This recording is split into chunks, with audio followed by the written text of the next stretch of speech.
કયા પ્રયોજનથી કરી, કઈ જગ્યાએ કરી, આ બધા પ્રશ્ન કર્યા. અને સૂતજીએ કહ્યું કે બ્રહ્મ નદી સરસ્વતીના કિનારે, પશ્ચિમ કિનારે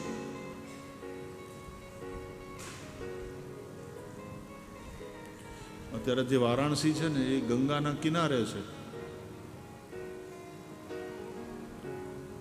પશ્ચિમ કિનારે છે.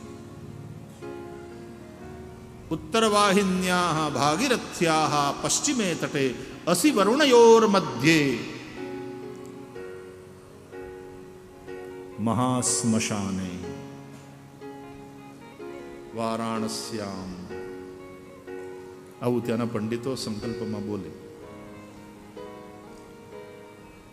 કાશી મહાસ્મશાન છે, ત્યાં ગંગા ઉત્તરવાહિની છે અને ઉત્તરવાહિની ગંગાના પશ્ચિમ તટ ઉપર કાશી છે.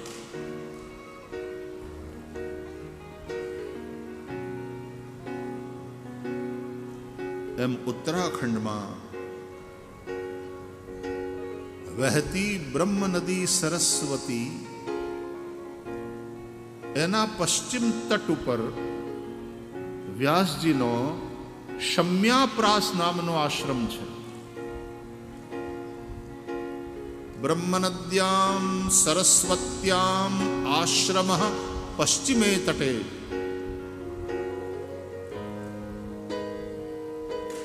શમ્યાપ્રાસ એનો અર્થ શું થાય? આશ્રમનું નામ શમ્યાપ્રાસ કેમ? એક જગ્યાએ મેં શમ્યાપ્રાસ એવું માંડવાનું નામ આપ્યું હતું, તો અઘરું લાગ્યું હતું. બીજે દી છાપામાં આવ્યું, ચર્ચા થવા માટે આ શમ્યો ત્રાસ એટલે હું હતું શમ્યાપ્રાસ. પછી લોકોએ બનાવીને મને કે ભાઈ શ્રી આ માંડવાનું નામ આપ્યું શમ્યો ત્રાસ એટલે હું. મેં કીધું ત્રાસનું શમન થઈ જાય એ બાપા. બીજું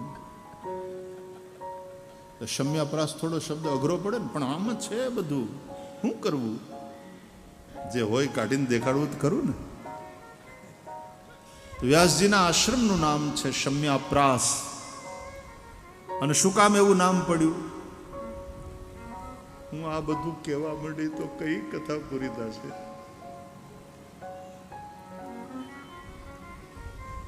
કીધા વગર રહેવાતું નથી. અને ઘડિયાળની સામે જોઈએ તો પછી બ્રેક લાગે છે.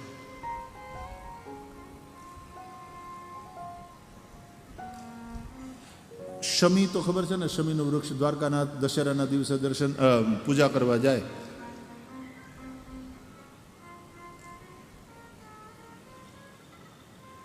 એમાંથી, એના લાકડામાંથી ગદા જેવું એક સાધન બનાવવામાં આવે. આ ભાગ પકડવાનો એ પાતળો હોય, ઓલો ભાગ જાડો હોય.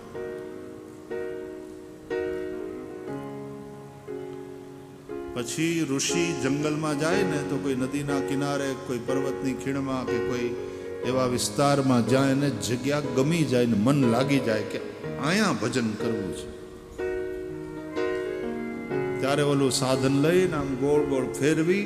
અને ગોળા ફેંકની સ્પર્ધા નથી થતી આમાં એશિયાડમાં ને ઓલિમ્પિકમાં? એમ ગોળ ગોળ ફેરવી અને પછી ફેંકે સાધન. આગળનો ભાગ વજનદાર હોય ને એટલે બહુ દૂર સુધી જાય. અને જ્યાં પડે, પોતે ઊભા હોય ત્યાંથી ઓલું સાધન જ્યાં પડ્યું હોય એને ત્રિજ્યા ગણી અને આમ લીટો કરે ગોળ. આટલી ભૂમિમાં એનો આશ્રમ થાય. રહેવાની ઝૂંપડીઓ થઈ જાય, યજ્ઞશાળા બની જાય, ગૌશાળા બની જાય.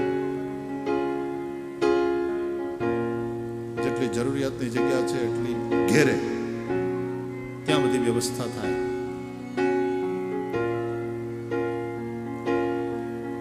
તો શમ્યાપ્રાસ નામના પોતાના આશ્રમમાં વ્યાસજી અશાંત બેઠા હોય છે. ને ત્યાં આટલા વેદ એને વ્યવસ્થિત કર્યા, વેદ પરંપરા ચાલતી રહે માટે પુરુષાર્થ કર્યો, બધી વ્યવસ્થા ગોઠવી. વેદાધિકારથી વંચિતોને માટે થઈ અને ઇતિહાસ અને પુરાણની રચના કરી. ઇતિહાસ પુરાણની કથા કહેવાવાળી આખી પેઢી ચાલુ થાય. કામ હોપ્યું પોતાના શિષ્ય સૂતને, રોમહર્ષણ નામના સૂત, અને પછી એના દીકરા ઉગ્રશ્રવા નામના સૂત. આખી કથાકારોની પેઢી તૈયાર કરો અને કથા વાર્તા દ્વારા વેદોનો સંદેશ સામાન્ય લોકો સુધી પહોંચાડો. વ્યાસજીએ બહુ પુરુષાર્થ કર્યો અને વર્ષો પછી કેવલ 32 વર્ષની ઉંમરમાં એવો પુરુષાર્થ ભગવાન આદ્ય શંકરાચાર્ય કર્યો.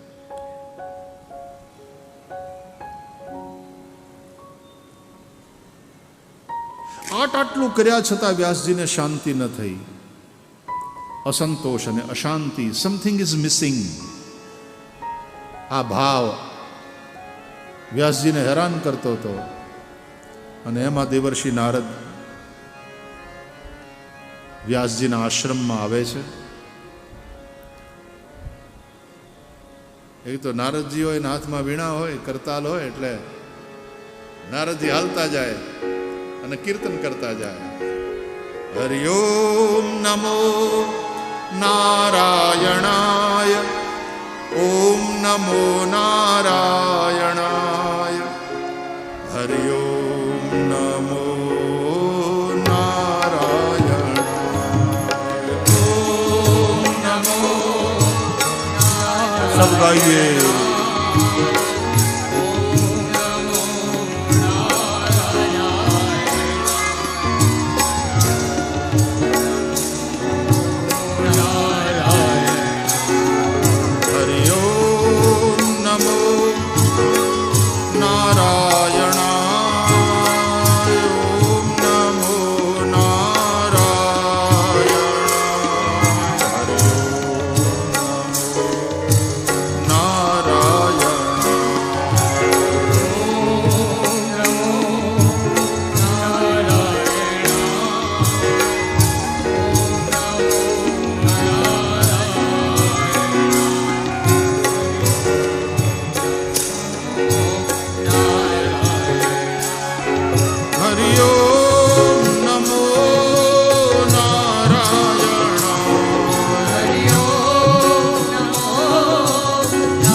નારદજી ભક્તિ માર્ગના આચાર્ય છે, પરમ પ્રસન્ન. એવી વાતો કરે કે એની વાતને કોઈ રદ ન કરી શકે. ના રદ, डंके की चोट पे कही जाती है. अथवा तो नारम दुख समूहम नाशयति इति नारद. संसाરના જીવોના દુઃખને નષ્ટ કરી દે એનું નામ નારદ. સત્યનારાયણની કથામાં આપણે સાંભળીએ છીએ કે એકદા નારદો યોગી પરાનુગ્રહ કાંક્ષયા પર્યટન વિવિધાન લોકાન મર્ત્યલોકમ ઉપાગત તતો દ્રષ્ટવા જનાન સર્વાન નાના ક્લેશ સમન્વિતાન. પૃથ્વી ઉપર આવ્યા દેવર્ષિ નારદ ને બધાને દુઃખી જોયા ને તો નારદ દુઃખી થઈ ગયા. કરે કેનો પાયેન ચૈતેશામ દુઃખ નાશો ભવિત ધ્રુવમ. આ બધાનું દુઃખ કેવી રીતે મટે, કંઈક કરવું પડશે. નારદજી પ્રોબ્લેમ શૂટર સેન્ટ છે, તરત કામે લાગી જાય. તો નારમ દુઃખ સમૂહમ નાશયતિ ઇતિ નારદ, નારમ જ્ઞાનમ દદાતિ ઇતિ નારદ, નારમ નર સંબંધી અજ્ઞાનમ તદ્યતિ હરતિ ઇતિ નારદ. અમારા સંસ્કૃત જગતમાં નારદ શબ્દની પંડિતોએ અનેક પ્રકારે વ્યુત્પત્તિ કરી છે.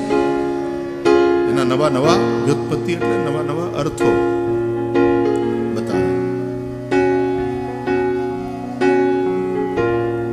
વ્યાસજી નારદજીને પોતાના અસંતોષનું, પોતાની અશાંતિનું કારણ પૂછે છે. નારદજી કહે છે, હરિભક્તિ વિના શાંતિ નહીં. અત્યાર સુધી કર્યું બહુ સારું કર્યું, લોક મંગલ માટેનું કાર્ય થયું, પણ જ્યાં સુધી પ્રેમથી તમે ભગવાનનું ભજન નહીં કરો ત્યાં સુધી ઓલી તૃપ્તિ, ત્યાં સુધી એ શાંતિ, એનો અનુભવ નહીં થાય. વ્યાસજી, તમે જ્ઞાન અને વૈરાગ્યની બહુ વાતો કરી, હવે ભક્તિનો મહિમા ગાઓ અને એવું એક શાસ્ત્ર લખો.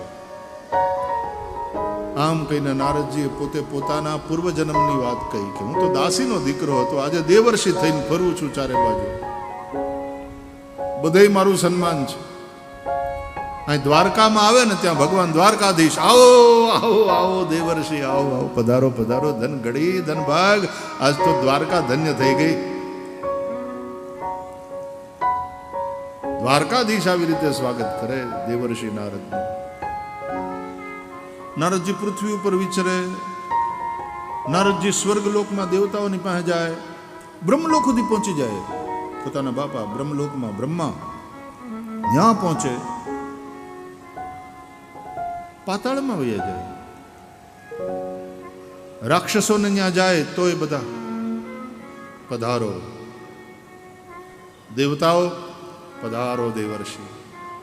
માનવો એ તો એને જોઈને ધોડે, હે બાપુ અમારે આ પ્રોબ્લેમ છે, તમે આનું ક્યાંક કરો.